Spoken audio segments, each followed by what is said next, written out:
세상의 모든 지식 언더스탠딩. 네. 자, 오늘도 또 재밌는 이야기. 예. 어디서 그렇게 재밌는 이야기가 매달 매일 샘솟는지 예. 거의 뭐 산유국 같은 느낌입니다. 어디서도 들어볼 수 없는 하면 이야기들. 나오는 네. 언더스탠딩.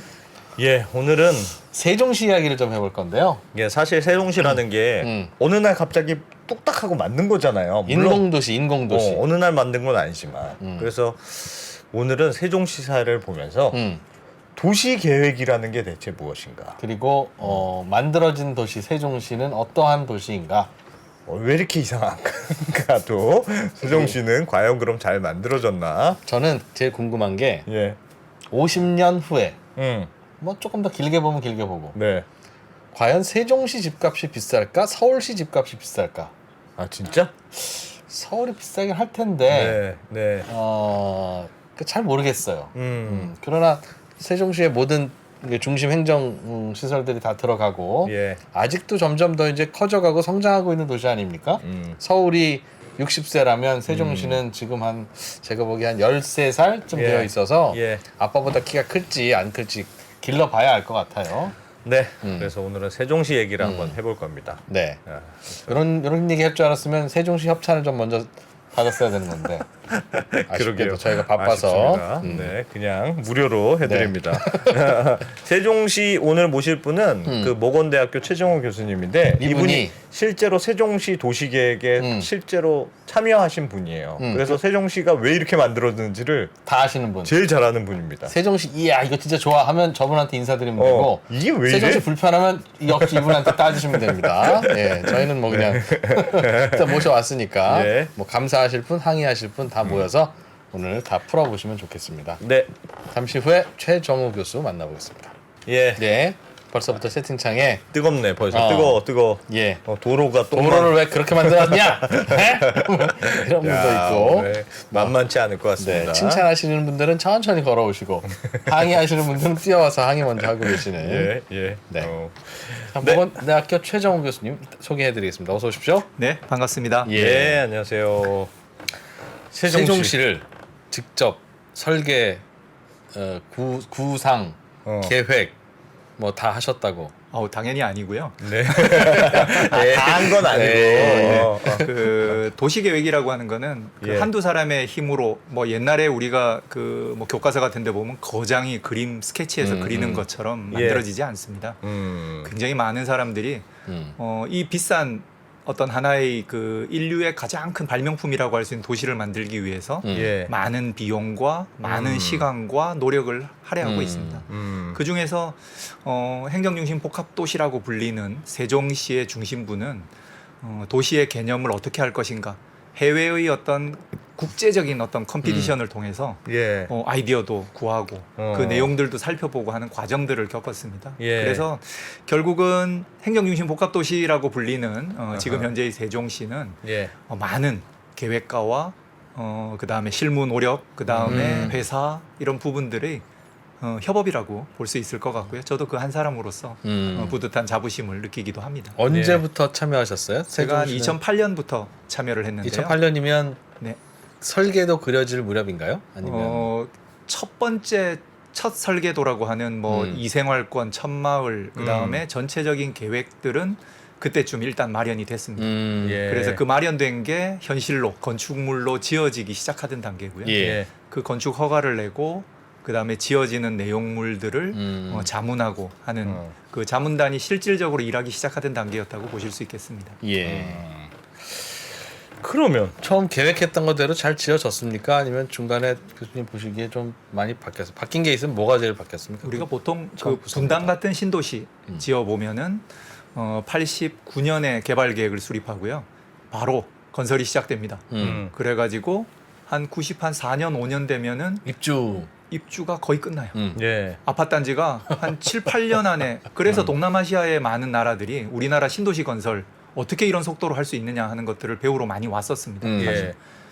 근데 그렇게 했던 문제들은 천편일률적인 어떤 도시가 만들어지고 시대적 흐름, 그 순간의 흐름에는 맞겠지만 향후에 변화하는 어떤 도시의 흐름들을 잘 타지 못하는 한계들을 갖고 또 20년, 30년 지나면 재건축해야지 하는 그런 도시가 돼버렸죠. 급하게 대충 대충이라고 말씀드리긴 어렵지만요. 그 도시를 만든 결과물들이 금방 질릴 수도 있다는 거죠. 예를 들면 분당, 일산, 뭐 판교 이런 네. 데에서 보시기에는 그렇게 급하게 만들어서 생긴 게 예를 들면 이런 겁니다. 하는 게 뭐 있을까요? 분명히 그 도시들은 그 당시에는 가장 최고의 기술로 만든 신도시입니다. 예. 그럼에도 불구하고 광고물이라든가 그 다음에 도시의 어떤 여러 가지 세부적인 부분들, 에어컨 박스들이 아무데나 굴러다니죠. 그 다음에 뭐 태양광 설비 같은 건 놓는다는 생각도 못 해봤죠.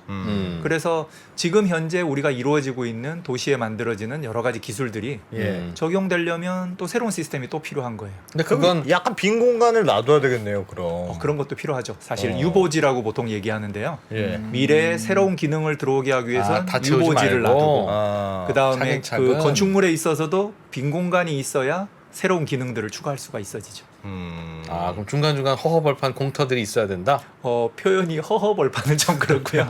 유보지. 아니, 빈 공간일 때는 좋은 말이고 허허벌판은 나쁜 말입니까? 같은 얘기죠. 허벌판은 너무 넓어 보이잖아요.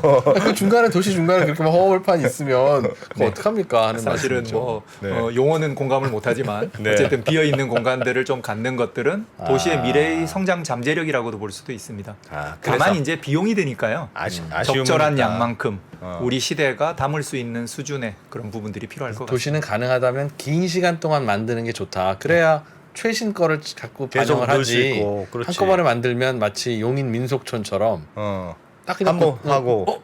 이거 언제 만들었구나라는 게 너무 딱 눈에 보이는 그렇게 된다. 아무리 신도시를 길게 만든다 해도 아마 그 시대 현대라는 거를 이렇게 담게 되기 때문에 그럴 것 같아요. 예. 그런 부분에서의 아쉬움은 항상 생길 것 같습니다. 아. 도시는 살아있는 생명체이기 때문에 지금 당장의 결과물만 중요한 게 아니라 차차 그렇네요. 변해갈 것을 예측하면서 만들어야 되고요. 오랜 시간 우리가 인스턴트 아파트들을 건설해 왔다면 이제부터는 이 도시를 100년은 쓸 거다. 적어도 50년은 쓸 거다. 이런 고민을 하면서 하나하나 만들어지는 것들이 지금의 네. 어떤 필요가 아닐까 생각됩니다. 그럼 교수님, 네. 저 궁금한 게 이제 도입부부터니까 뭐 아쉬움도 있고 뭐 잘한 것도 있고 하겠죠. 근데 물론 세종시라는 게 처음 행정도시를 지도를 보고 어디를 할까? 물론 뭐 충청도에 하나 좀 해야 되겠다. 그런 정치적 고려도 있었지만 그게 있었지. 그래도 충청도에서 왜 하필 세종시를 집었냐는 거예요. 세종시가 뭐가 여기는 진짜 신도시가 들어갈 만해. 이런 지역이었을까요? 그러니까 세종시는 없던 도시잖아요. 근데 왜 그 땅이었을까? 왜 그 땅이었습니까? 풍수지리가 물론 그건 교수님이 정한 건 아니고 교수님이 이 일 시작할 때쯤 됐어요. 이미 정해졌습니다. 정해졌었어요. 네. 네. 보니까 어떠십니까? 세종이라는 위치 자체, 지금 현재 우리가 세종시라고 말하는 도시 지역은 예. 기본적으로 예전에도 삼국 시대부터 삼국들이 가지려고 노력했던 곳입니다. 거기가요? 네. 애매하거든 누구 땅인지. 일단은 지키기는 좀 어렵고요. 어. 그렇지만 여기에 있으면 어디로든 갈 수 있는. 그러니까 예를 들어서 남쪽으로 쭉 내려가면 예. 대전 논산 쪽으로 해서 호남 쪽으로 연결이 되고 예. 그 다음에 산 쪽으로 청주나 이런 지역으로 해서 동쪽, 동남 쪽으로 이동하면 영남 쪽으로 이동이 예. 가능하고 예. 그래서 다른 지역으로 큰 국가를 형성할 때 다른 지역을 탐을 내야 되니까 그럴 때는 이 지역이 효과적인 지역이었던 거죠. 그게 다른 말로 옮겨보면은 현대 교통의 요충지 왜 그 호남선이 이 주변 지역에서 분지하고 그 다음에 충북선이 조치원에서 분지하는지 이런 것들이 20세기 들어와서 일제강점기 때에도 철도를 놓으면서 그런 고민을 할 때 여기가 어디로 이어지는 데는 최적의 요지다. 가운데 있으니까. 그렇습니다. 그게 단순하게 서울에 가깝고 이런 게 아니라 예. 영남, 호남, 우리나라의 여러 지역들을 잇는 데 있어서는 분지되는데 효과적인 곳이다라는 것들이 그 당시에도 위치, 로케이션, 지도에서 보서는 딱 센터 그렇습니다. 어중간하니까 네. 괜찮은데 그런데 이제 그런 것들이 장점도 되고요. 네. 남들한테 침입을 많이 받으니까 삼국시대나 이런 침략이 있는 시대에는 상당히 이제 지키기 힘든 지역이었겠죠. 산성이 많이 남아 있습니다. 아니 근데 제가 그 세종시에 사는 사람들 얘기를 들어보니까 무슨 뱀도 많이 나오고 안개도 뭐 너무 자주 안개도 끼고, 너무 많고 습하고 진짜 별로데. 환기도 안 되고 막. 옛날부터 그러니까 사람들이 별로 안 살았던 곳이다 여기가. 지금까지 아무도 안 사는 땅이면 진짜 나쁜 땅인데 왜 거기다가 했습니까 하는. 네. 뱀이 나오고 그 다음에 금개구리가 나오고 이런 지역들은 대부분 예. 생태계가 잘 보존된 지역이죠. 그러니까 이 지역이 지금 현재 최근에 안개가 많다 또는 좀 춥다 이런 얘기가 나오는 가장 큰 이유는 네. 비도시 지역이라서 그렇습니다. 도시 지역이 아니라는 거죠. 그 전까지 사람 안 살던 땅. 네, 사람이 안 살던. 농사를 짓고 자연이 잘 보존되는 금강이 합수하고 하는 좋은 생태계를 가졌지만 물이라는 게 제일 무섭잖아요. 예. 항상 넘치고 이러니까 큰 도시를 만들기에는 어려움이 있었다. 하지만 시간이 지나면서 이 지역의 교통의 요충지이고 사람들이 관심을 기울이면서 철도나 도시 건설이 시작되었고 그 이후에 이제 1970년대 그 박정희 대통령이 행정수도 이전을 70년대 준비를 했었거든요. 추진했었죠. 예. 예. 그때도 이 지역입니다. 아 그때도 네. 아. 장기라고 하는 지역. 지금 보면은 공주하고 세종 딱 사이에 있는 지역인데요. 예. 제 지도 교수님이 거기에 대한 계획을 수립하셨기 때문에 저도 그 자료를 예전에 봤던 옛날 70년대 그렇습니다. 그때 옮기려고 했을 때도 여기였다. 그때도 여기였고 그게 이제 그 아무래도 현대 도시의 가장 큰 중요한 건 교통의 요충지, 예. 연결성이 제일 중요하거든요. 그런 측면에서 이 지역이 꽤 오래 전부터 지속적으로 중요하다고 판단되어졌던 마침 곳입니다. 사람도 없고 위치는 중간에 있고 그러니까 그냥 없는데 허허 벌판에서 짓기 좋았다. 그럼 벌판이면 도시 만들죠. 그거 도시를 있는 도시를 밀고 다시 만드는 건 너무 힘들겠다. 진짜 임파서블합니다. 그러겠네. 그 주변 지역에 이제 도시 지역들이 하나 대전, 청주, 공주 예. 이렇게 생기다 보니까 교통의 트라이앵글 안에 있어요. 그래서 경부선, 호남선, 경부고속도로, 호남고속도로 이런 것들이 주변을 통과하면서 그 큰 신도시를 만드는 데 비해서 기존의 인프라를 이용할 수 있다는 장점이 있었습니다. 교통 도로들이 근처를 지나가니까 네, 그렇습니다. 교수님, 제 네. 약간 자꾸 까칠한 질문 드려 죄송한데. 저희가 이게 세종시의 협찬을 좀 받았으면 사실 이런 질문 안 드리는데 오늘은 네. 마음 편하네 정말. 네. 네. 리님이 채팅창에서 KTX 역도 없는 이게 무슨 그러니까. 교통의 요충지냐? 그러니까 아니 거기에 뭐 행정수도를 만들었으면 예. 우리 서울역처럼 서울에 있는 서울역처럼 한복판에 역이 있어야죠. 그렇죠. 그거 뭡니까 그게? KTX 역이 들어가기에는 기존에 사람이 안 살았으니까요. 예. 대전에는 대전역이 있고 청주에 오송역이 있죠. 그래서 이제 그 역들을 이용하는 걸 처음에 고려했던 것 같습니다. 실제로 오송역에서 BRT를 타면 한 20분 만에 정부청사에 도착합니다. 그래서 서울 같은 경우에는 서초구에서 강남구 넘어가는데 20분 금방 걸릴걸요? 버스 타고 한 5정거장 가면은 뭐 그냥 20분씩 걸리니까요. 그래서 그런 계획의 생각에서 그 광역교통계획이나 교통계획을 수립했을 때 문제가 없다고 판단했던 것 같습니다. 근데 실제로 지어놓고 나서 보니까 아니 세종 시민들이 그렇죠. 왜 세종의 역을 이용하지 못하고 그렇죠. 다른 지역의 역을 이용해야 되냐 이런 민원들도 많이 발생을 한 건 사실입니다. 굉장히 오랫동안. 처음에는 지금도. 왜 그랬어요? 처음에는 오송역과 대전역으로 어떻게 보면은 가성비를 높여서 쓰는 거죠. 지금 현재 새로운 역을 당장 짓지 않고도 가능하다. 그리고 차후에 필요하면은 역을 설치하는 것들은 어렵지 않겠다. 요건 이제 정치적인 부분이나 민원 이런 건 빼고 위치적 측면에서 만드는 건 어렵지 않다라고 판단했던 것 같습니다.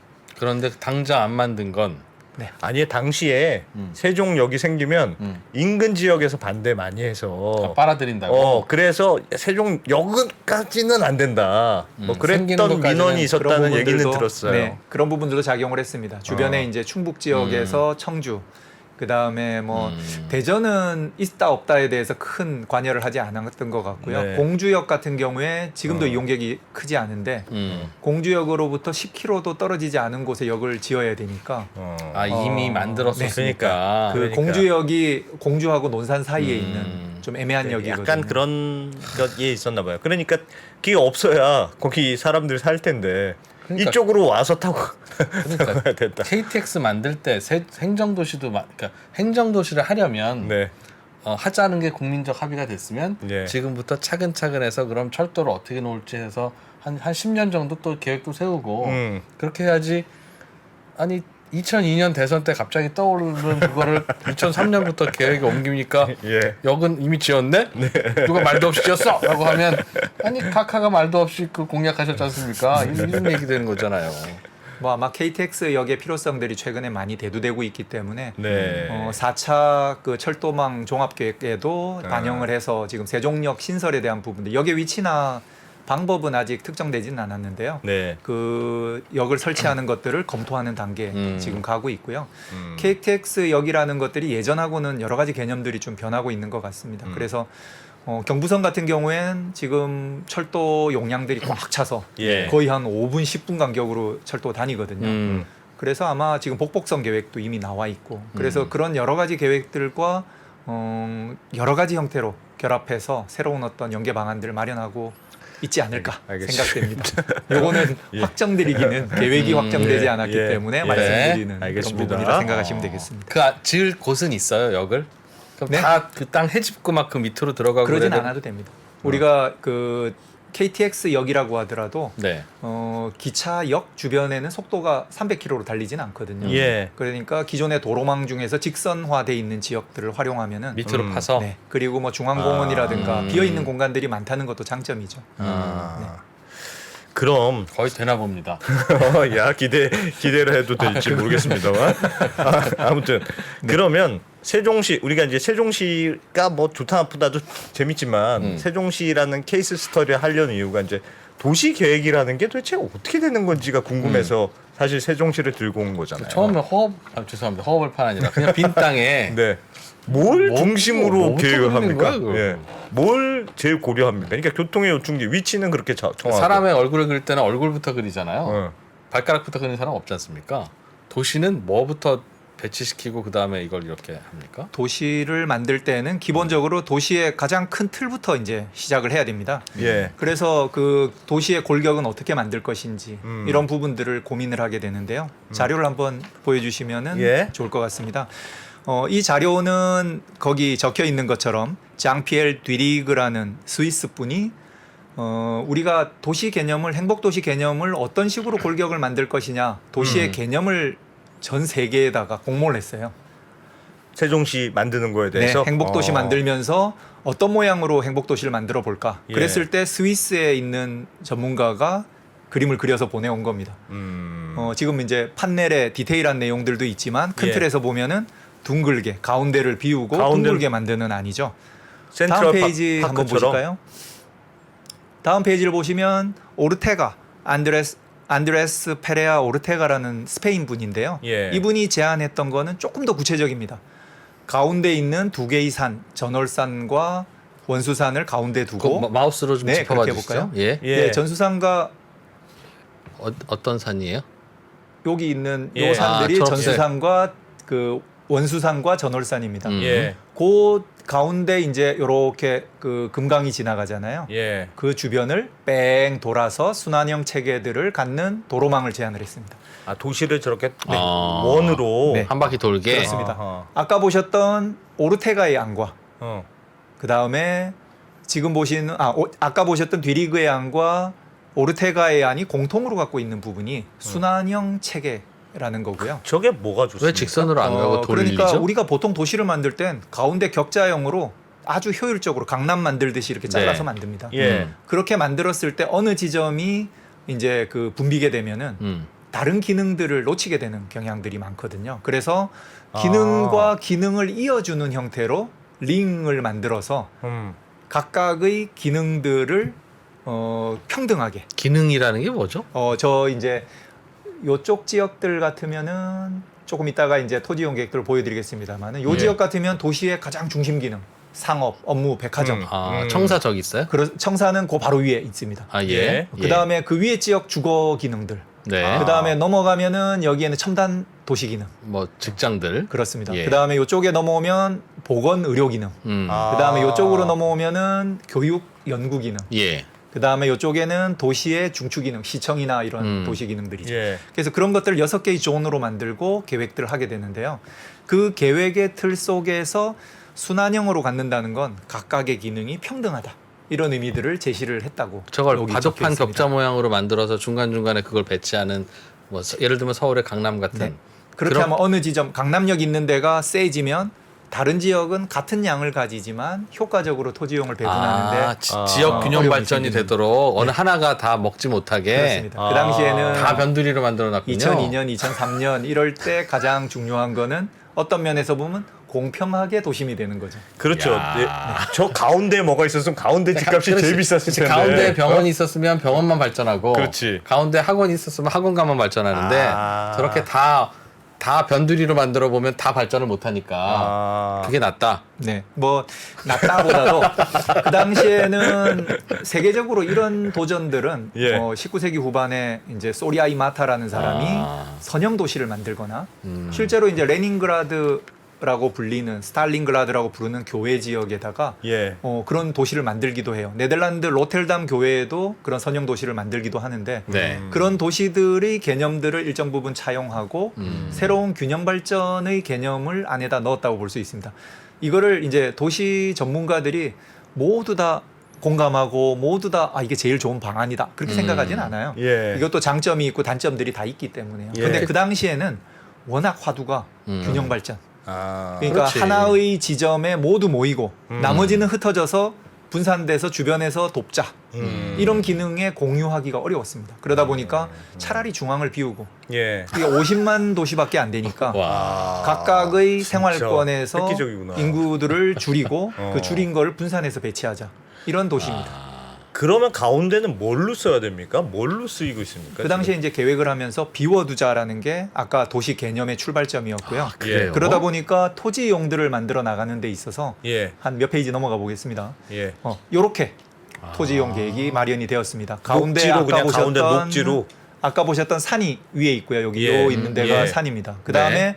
여기 있는 가운데 지역이 중앙 녹지 공간이라 그때는 불렀고요. 중앙 녹지 공간이 지금은 중앙공원, 국립수목원, 센트럴파크 호수공원, 같은?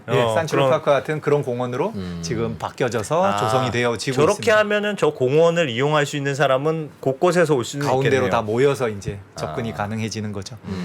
그래서 지금 보시는 거 이제 번호들이 매겨져 있는데요. 예. 1-5라고 적혀 있는 곳에 보라색으로 돼 있는 이 지역들이 정부 그다음에 2-4 생활권 돼 있는 게 도시의 국제 교류 기능이라 그래서 예. 가장 중요한 기능들이 모여 나름 있는 가운데에 있네. 근처까지 갔네. 그런 부분은 있죠.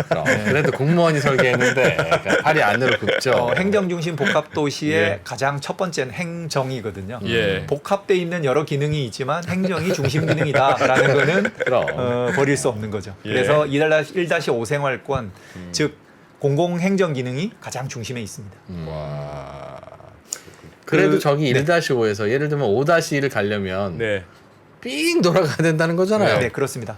한 바퀴를 도는데 30분이 걸리지 않습니다. 아 그래요? 네, 이게 이제 BRT라는 시스템을 상급 BRT를 도입을 했는데요. 예. BRT는 뭐 그 아시는 분들은 아시겠지만 출발점이 이제 그 브라질의 꾸리치바라는 도시에서 버스를 땅 위의 지하철처럼 달리게 하겠다. 교통 신호는 버스가 우선. 그러니까 네. BRT가 우선이고 필요하면 고가도로 놓고 지하차도 놓고. 예. 지금 행정중심 복합도시의 대중교통 중심 가로인 BRT 도로는 한 바퀴를 뺑 돌면서 교차로도 있지만 기본적으로 오버브리지라든가 언더패스를 통해서 한 바퀴를 도는데 30분 내외로 계획되어 있습니다. 서울로 치면 외곽 순환도로 같은 그런 느낌. 네. 옛날에 이제 청계천이 그런 기능을 하는 내부 순환도로였거든요. 예. 청계천도로, 그렇지. 그다음에 강변북로 여기가 내부 순환도로였는데 그 기능이라고 보시면 됩니다. 교수님 궁금한 게 있는데 저 지도를 보니까 세종시에 지금은 이제 공무원들만 내려가 있는데 나중에 국회도 가야 되고 뭐 청와대도 결국은 가야 되는 거 아니야? 이런 논의가 있었잖아요. 그러면 이 도시에 지금은 안 가 있는데 언제 갈지 모르겠으나 그 갈 공간이 비어져 있습니까? 여기에? 그걸 처음부터 설계에 넣어놨을까요? 위험한 질문 같은데. 절로 다 가면 위헌이라고 했잖아요. 네. 그런 부분들이 있어서 네. 굉장히 조심스럽지만 예. 행정 중심 복합 도시가 되면 언젠가는 그 다른 기능들하고 같이 결합할 수도 있겠다. 예. 그런 측면에서 유보지 이름으로 아. 아까 처음에 말씀드렸듯이 도시에서 기능을 제대로 하기 위해서 필요한 기능들을 예. 다 채우는 게 아니라 비워놓는 장소들이 공간들이 있긴 있어요. 있었습니다. 네. 그래서 저밀도 주거를 집어 넣을 수도 있지만 만약에 국회나 그 이런 아주 중추적인 기능들이 온다면 예. 그 기능을 넣을 수 넣어야 있는 되니까. 장소들을 비워두었던 비워는 거죠. 뒀어요? 네. 야, 어딘지 궁금하네 거기. 중앙 가운데 어딘가 아니겠습니까? 가운데 빈 공간 가운데 빈 많으니까. 공간이 네, 이미 아마 그 언론에 네. 발표가 돼서요. 예. 그 세종에 만들어지는 국회의사당의 착공식 뭐 이런 것들을 했었거든요. 예. 그래서 찾아보시면은 중앙에 유보지에 이제 위치들을 하고 있습니다. 아하. 서울에 있는 국회보다도 한 3배 정도 면적이 됩니다. 그거 어떻게 생각해요? 네. 지금 좀 이제 지난 일이니까 예. 우리 국민들의 마음속 관습으로는 우리나라 수도는 서울이라고 되어 있기 때문에 그래서 수도는 서울이어야 된다는 헌재 판결에 대해서 예. 어떻게 생각합니까? 아 저요? 우리 서로를 좀 알아갑시다. 모르겠습니다. 뭐 그렇게 모르는 게 많아요. 교수님한테 아니, 여쭤봐 본인의 주세요. 생각을 물어보는 건데 생각 정답이 있는 게 아니라. 네. 아니 근데 미국의 경우는 네. 그렇다. 미국 얘기 싫어하시지만 이 프로는 뉴욕과 워싱턴으로 딱 구별돼 있잖아요. 그러니까 그런 정치적인 뭐 그런 의사 결정은 워싱턴, 경제는 뭐 뉴욕, 뭐 그런 식으로 뭐 아니면 실리콘밸리는 뭐 샌프란시스코 이렇게 기능별로 도시가 이렇게 나눠져 있으니까 그거는 좋아는 보이는 건 같아요. 많은 국가들이 기능이 1극 하나로 집중되는 거에 대한 두려움을 갖고 있습니다. 아, 실제로 다들 워싱턴 DC가 수도로 만들어진 지 한 200년 가량 되는데요. 예. 사실은 미국의 첫 번째 수도는 잘 아시다시피 필라델피아. 두 번째 수도는 뉴욕입니다. 아, 그랬나요? 뉴욕에도 수도가 예, 있었습니다. 예. 그러다가 워싱턴 DC로 이전을 하게 되는데요. 뭐 여러 가지 이제 그 재밌는 이야기들이 있지만 오늘은 이제 적합치 않으니까 빼고 그 국가가 넓어지고 크고 상관없이요. 하나로 집중하는 거에 대해서는 리스크도 크고 그다음에 그 국가의 상징성, 특히 남북 전쟁 같은 것들을 일으킨 것들은 각각의 지역마다 자기의 뜻들이 다르다는 뜻이거든요. 예. 그걸 통합하기 위해서는 가장 강자가 모든 걸 독식하는 시스템보다는 서로 나눠 갖는 부분들을 선택한 것 같습니다. 워싱턴 DC는 사실은 굉장히 그 우리가 지도를 보면 희한한데요. 버지니아주와 메릴랜드주의 중간에 걸쳐 있어, 맞아. 딱 마름모로 만들어져 있어요. 예. 그래서 그 한참 지나가지고 버지니아주가 우리 땅은 돌려주세요. 해가지고 포트맥 강의 건너편에 있는 지금 보면 펜타곤 있는 국방부 있는 건물 예. 있는 그쪽은 강 건너거든요. 예. 그쪽은 돌려받았어요. 아. 그 다음에 마름모의 오른쪽에 있는 그 도시의 한가운데 지역들은 메릴랜드 지역이었는데 거기는 워싱턴 DC 지역으로 아직까지 남아 있습니다. 그래서 아마 구글링을 해보시면은 지도가 마름모 꼴인데 이쪽은 노란색으로 그려져 있고 이쪽은 하얀색으로 그려져 있고 주경계고 이쪽은 노란색으로 돼 있고 희한하구나 하는 걸 보시게 될 거예요. 다시 말씀드리면 그 주들이 같이 협업을 해서 도시를 유치하고 만들고 했던 것들의 목표는 분권을 하기 위해서 여기로 끌어와야 된다. 그럼 예. 누가 양보를 해야 되는데 우리가 땅을 양보해야 되겠구나. 메릴랜드와 버지니아가 땅을 양보했고 그 주변에 옛날부터 도시를 귀족들이 형성하고 살던 알렉산드리아 뭐 같은 데가 있었습니다. 예. 그래서 그런 곳에 그 주변에 사람들이 땅을 좀 내놓고 해가지고 워싱턴이 재혼을 했었는데 땅을 많이 내놨다 그래요. 그래서 그 지역으로 이제 워싱턴 DC가 이전했다고 합니다. 우리가 생각할 수 있는 여러 가지 부분들은 우리가 행정 수도를 이전하던 2000년대 초반에 예. 우리 국토 그다음에 지금도 만만치는 않지만 국가의 여론들이 지역으로 갈리고 예. 그다음에 위치에 따라서 의견이 달라지고 이러는 것들을 막기 위한 노력을 미국도 했고요. 네덜란드에 가시면은 네덜란드의 수도는 암스테르담이 아닙니다. 경제 항구 세계 유럽에서 가장 큰 항구를 갖고 있는 로텔담도 아닙니다. 예. 헤이그에 있고요. 그다음에 여기저기 나눠져서 있어요. 왕궁이 여기 있고 정부청산 여기 있고 왜 이렇게 했을까? 그 또 아시다시피 남아프리카 공화국 같은 경우에도 예. 삼부가 서로 다 도시가 나눠져 있어요. 아, 그래요? 네. 야. 그러니까 왜 그렇게 했을까? 근데 그게 효율이 떨어지는 걸 몰랐을까요? 그분들이 예, 예. 알았을 거예요. 근데 일극으로 모여졌을 때 모든 의사결정이 많은 국민들이 원하지 않는 방법의 하나로 집중되는 것들을 서로 조금 조심하지 않았을까 하는 생각입니다. 물리적으로 떨어뜨려서 행복도시 같은 경우에 그런 부분들을 위해서 도시의 방향, 그러니까 우리가 국가가 추진하고 있는 우리 국민들 중에서 너무 집중돼 있어 하는 거는 서울에 가운데 계시는 분들도 항상 하시는 얘기예요. 너무 많아서 교통 낭비가 생기고 이런 것들을 해소하기 위한 시대적인 소명으로 만든 게 행복도시입니다. 그래서 사실은 독약 처방이죠. 어떻게 보면은. 네. 그러니까 우리가 그냥 일부러 띄워놓는. 네, 그 조금씩 이렇게 균형 발전합시다. 정책을 바꿔봅시다. 세금을 바꿔봅시다. 이렇게 예. 해서 완화해서 예. 가야 되는 거를 예. 아예 물리적 공간을 띄워놨거든요. 그러니까 이 독약 처방을 해서라도 우리가 해야 되겠다는 컨센서스가 생길 만큼 그 당시에는 여야가 함께 협력을 해서 수도 이전을 했다가 헌재의 위전 판단을 받는 바람에 예. 그 다음에는 행복도시 특별법으로 지금 추진하고 있는 거라고 보실 수 있습니다. 공무원 그 세종시 내려가신 공무원들 얘기 들어보면 초창기에는 전부 다 서울에 집이 있어. 그리고 KTX로 다 왔다 갔다 주말 부부를 하든지 뭐 이렇게 하다가 네. 한 3년쯤 지나니까 힘들어서 못 살겠다. 그냥 세종시에 살자. 그리고 지금은 거의 다 내려가 계시더라고요. 처음에는 보니까. 갔다가 또 다시 올라올 수도 있어. 뭐 그렇게 생각했을 거예요. 예. 우리 신도시 건설을 하면 처음에 불편하죠. 네. 굉장히 불편합니다. 그때 그 다음 정부가 이명박 정부였는데 그때 행정도시도 그냥 없었던 걸로 하면 안 되겠습니까? 뭐 그랬다가 그때 같은 당에서 박근혜 총재가 그분이 또 반대해서 맞아요. 그랬으니 네. 하여튼 정리되면 이사 가자. 그게 초반에 이제 그 예. 여론이나 이런 부분에서 행복도시 이전에 대해서 약간 주저주저했던 부분이 예. 결국 불편함에 공무원들한테 되게 불편하니까 이사를 가서 서울에서 왔다 갔다 해야 되고 내 집 팔아야 되나 말아야 되나 이런 고민들이 많았죠. 네. 시간이 지나면서 결국은 공간의 그 이동이라는 거는 예. 전체적인 행정 업무의 이동이 되고 그 다음에 우리가 살아가는 터전이 바뀌는 거거든요. 예. 그러다 보니까 공무원과 같은 고차 서비스가 이동을 하니까 업무 시설들도 이전을 하고 그 다음에 아직까지는 뭐 맛집 신도시니까요. 신도시의 맛집 같은 거 쉽지 않죠. 프랜차이즈들이 많고 해서 아쉬움은 있지만 차근차근 이제 도시의 면모들을 갖추고 있다. 그러면서 이제 이사를 가시고 불만들이 예. 줄어들고 오히려 그 수요들이 늘어나다 보니까 예. 최근에 집값이 너무 많이 올라서 공무원들이 걱정을 하고 있어요. 어차피 살아야 되는데 세금을 많이 내야 되니까 별로 예. 원하는 바는 아니죠. 그분들도. 아니죠. 아니죠. 그래도 그래도 원하는 교수님 그럼 분양 받았는데 올라가야죠. 그럼 다시 내려드릴까요? 그러면 그건 아닌 거라고 할 거예요. 마음속으로 하실 것 같아요. 네. 네, 알겠습니다. 그 세종시의 민원 중에 하나가 예. 그 도로가 너무 좁아 터졌다.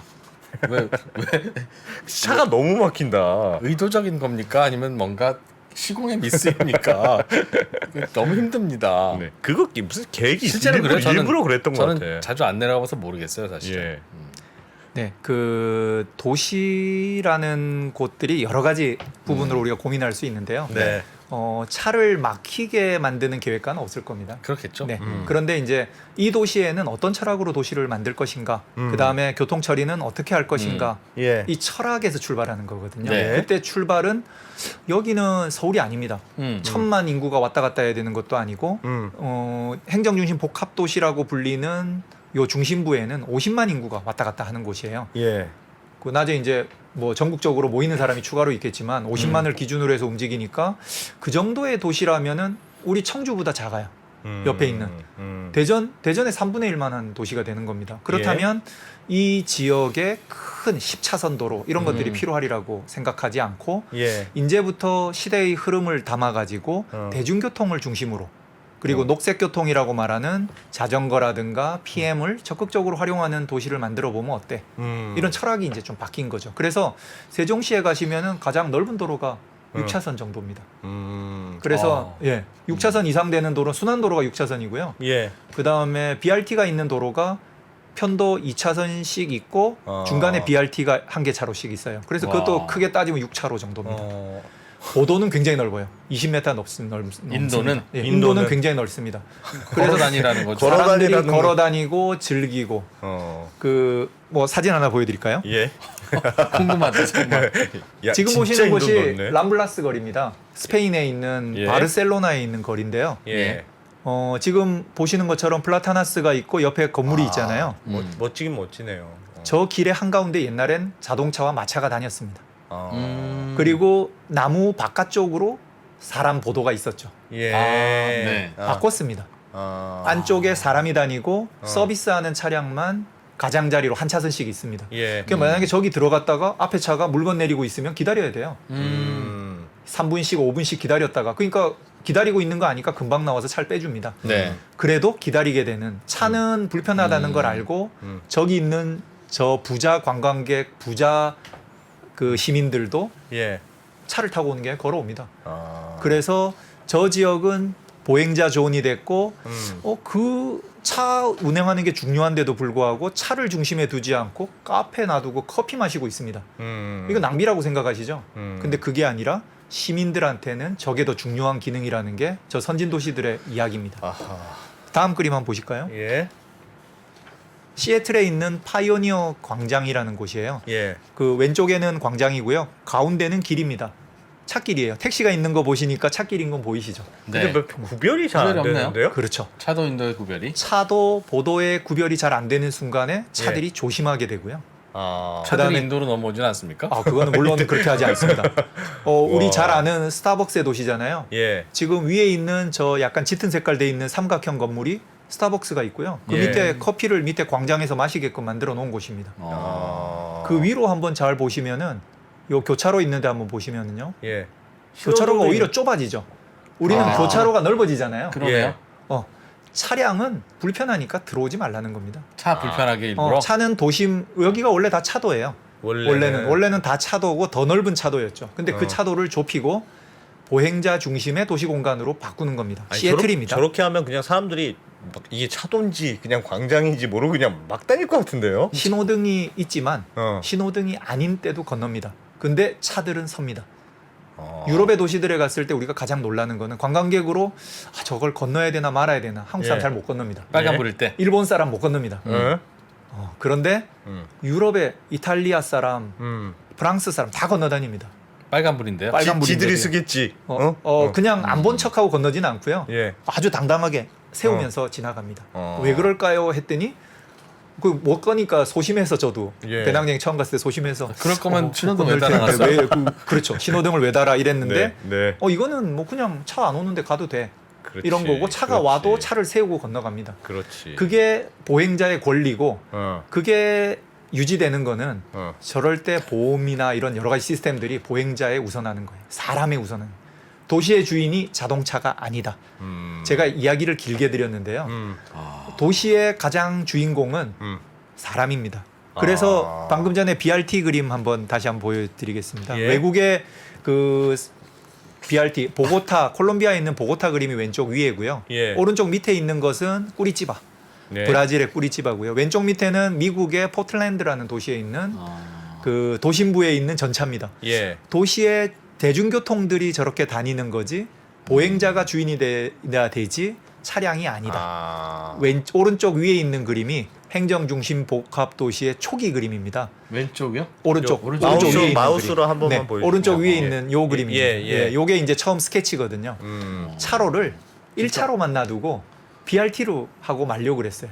근데 교통량이 아무래도 걱정이 되니까 한 차선 더 늘린 거고요. 큰일 날 뻔했네요 정말. 어쨌든요.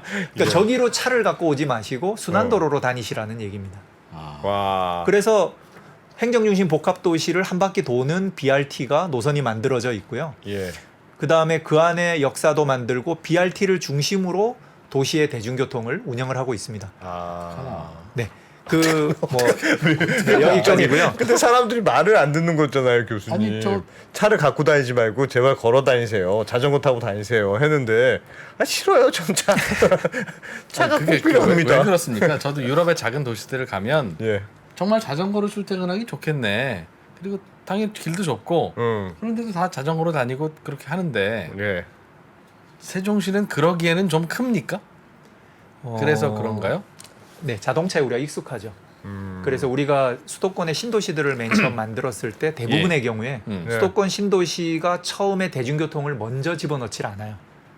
기존에 있던 대중교통을 약간 노선 바꿔가지고 집어넣고 예. 그러니까 맨 처음에 신도시로 이사 가는 순간 맨 처음 하는 일이 차를 삽니다. 그렇죠. 그렇죠. 불편하니까. 불편하니까. 그러면서 시민들이 이미 차를 다 2대씩 사버려요. 한 대 예. 있던 차가 2대가 되고 예. 3대가 되고 뭐 3대까지는 그렇습니다만 어쨌든 차가 여러 개가 되다 보니까 이동의 불편함이 안 느껴지는 거예요. 처음에는 도시가 비어 있는 거죠. 예. 그러니까 아무데나 주차할 수 있고 이러다 보니까 그렇죠. 익숙해져서 차를 이제 도시가 건설되고 나면 차를 줄여야 되는데 못 줄입니다. 그러면서 주차장 만들어 달라 그러고 그렇죠. 불법 주차를 하는 거죠. 그렇죠. 지금 네. 우리 신도시들에 일어나는 현상들이거든요. 예. 행복도시는 그거를 하지 않고 싶었어요. 어. 그래서 그 이면도로나 이런 곳에 불법 주차를 못하게 만들고. 근데 실제로 이제 그런 활동들을 적극적으로 합니다. 와, 2%는 차 없으면 아무데도 못 가는데. 아니, 저야 뭐 습관이 돼서 그게 문제 아니라 예. 교수님 그 제가 부탁드릴 자격이나 있는지 모르겠습니다. 제가 부탁드리는 건 그 사람과 자동차를 대립한다고 생각하지 마시고 자동차 안에도 사람이 있습니다. 맞습니다. 그러니까 사람이 먼저 두 번째는 우리나라는 그 사계절이 매우 뚜렷한 나라여서 예.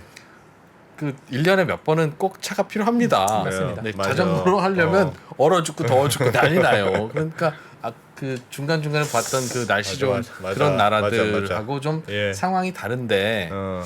아니면 기후까지 좀 바꿔주시면 참 좋은데 그 도로만 그렇게 바꿔주시면 어떡하나 하는 생각이 불현듯 이제 드네요. 그 우리가 도시를 건설하면서 목표로 세웠던 여러 가지들 중에서 대중교통 수상 분담률이라는 게 있는데요. 예. 그게 이제 서울 정도 됐으면 좋겠다가 목표예요. 그러니까 다른 측면에서 보면 대중교통을 그만큼 투입하겠다. 원래 그러니까 수도권을 벗어나면 대중교통을 진짜 많이 안 이용하니까. 그렇습니다. 그렇게 되는 도시가 되면 하다못해 분당만 가더라도 지하철이 다니지만 차량으로 대부분의 활동들을 하시거든요. 예. 뭐 서울로 이동하는 그 분당선만 이동하시는 공간에 있지 않잖아요. 예. 그래서 뭐 수원으로 가거나 영등포로 가거나 이럴 때는 예. 불편하기 때문에 결국은 차를 이동을 하고 예. 그 막히는 2시간의 출퇴근을 하시는 거거든요. 세종시에서는 그런 부분들을 그 대중교통을 통해서 감당을 하고 그다음에 물론 방금 말씀 주셨던 것처럼 비 오는 날, 눈 오는 날이 있습니다. 예. 그런 불편함이 있는데 네덜란드 암스테르담에 가면은 탑니다, 자전거를. 비가 와도 타고. 그래서 비가 와도 타고. 그런 부분들의 여러 가지 부분들 비 와도 타라보다는 그런 부분의 편리함을 최대한. 그러니까 그 버스 정류장의 경우에도 쉘터를 꼭 만들고 그다음에 그 횡단보도를 건너는 부분에 있어서도 최근에는 캐노피들을 만들어서 덥지 않게 만드는 부분이라든가 그다음에 더우면은 또 덜하게 만드는 여러 가지 방법을 만드는 건데 이 부분이 지금 우리가 에너지가 충만한 상태에서 지금 살기 때문에 그런데요. 예. 에너지의 시대가 뭐 탄소 중립이라든가 에너지 위기 얘기 지금 아마 많은 분들이 오셔서 하셨을 텐데 그런 부분을 고려한다면 우리가 지금부터 준비해야 된다라는 시대인 겁니다. 그래서 그 모델이 되는 것들을 어디서 출발할까? 이제 도시 전문가들이 고민을 많이 했는데 예. 이 정도의 비용을 국가가 대면서 만드는 중요한 중추 도시라면은 우리나라가 해야 될 여러 도시에서의 과제들을 풀어나가는 출발점이 됐으면 좋겠다. 무슨 말씀인지 그래서 한 알겠습니다. 20년 동안 계획을 하고 아하. 다양한 계획을 새롭게 넣는 그런 신도시다 보니까 굉장히 많은 부분들을 이 도시를 통해서 우리가 해결하는 테스트베드 야. 그를 하는 그런 부분이라고도 보실 수 있겠습니다. 지금은 그럼 설계자의 의도와 이용자의 의지가 충돌하고 있는 상황이네요. 그렇습니다. 야. 어떻게 해야 그래서 될까요? 그 아마 저는 두 가지라고 보는데요. 두 가지 예. 다 필요한 겁니다. 계획가는 일정 부분 만족을 시키기 위한 시민들의 요구들을 수용하는 아이디어를 내야 돼요. 그 자동차를 늘려드리는 방법이 아니라 네. 예. 그 니드를 충분히 할 수 있는 방법을 현대적으로 찾는 거죠. 예를 들어서 지금 자동차를 미국의 어느 도시에 가면은 자동차를 사지 않고 공유 차량을 주로 이용하는 도시들이 있습니다. 오늘 이제 그 나중에 아마 스마트 도시에 대한 부분들도 제가 소개해드리게 될 텐데 예. 그런 부분에서 지금 이미 준비를 하고 있고 차를 사지 않고도 차가 필요하면 차를 빌려서 타고 그 다음에 평소에는 그 차 주차할 필요가 없잖아요. 예. 그러니까 자기 차고로 돌아가게 하는 겁니다. 아니면 차고로 돌아가던 도중에 B라는 다른 사람이 요구하면 거기 가서 그분을 태우는 거죠. 그래서 공유 차량 시스템이라든가 아니면 자율주행 차량 예. 이런 시스템 스마트 시티가 요구하는 여러 가지 아이템들을 잘 아시는 4차 산업혁명 시대를 대비해서 예. 그 행복도시가 초기 작업들을 지금 하고 있는 부분이 있습니다. 이야. 1분만 쉬었다 할까요? 그럴까요? 네. 네. 1분만 쉬었다가 다시 재밌는 얘기로 돌아오겠습니다. 달라진 중국, 달라질 중국. 중국이 기침을 하면 한국은 독감에 걸린다. 최근 중국은 지난 10년보다 더 빠르게 변하고 있습니다. 이런 변화를 주도하고 있는 중국 정부. 그들의 계획을 우리는 얼마나 알고 있을까요? 중국의 정책을 제대로 이해하기 위해 만든 언더스탠딩 특강 시리즈 달라진 중국, 달라질 중국. 중국 전문가 이철 박사의 강연으로 만나보시죠.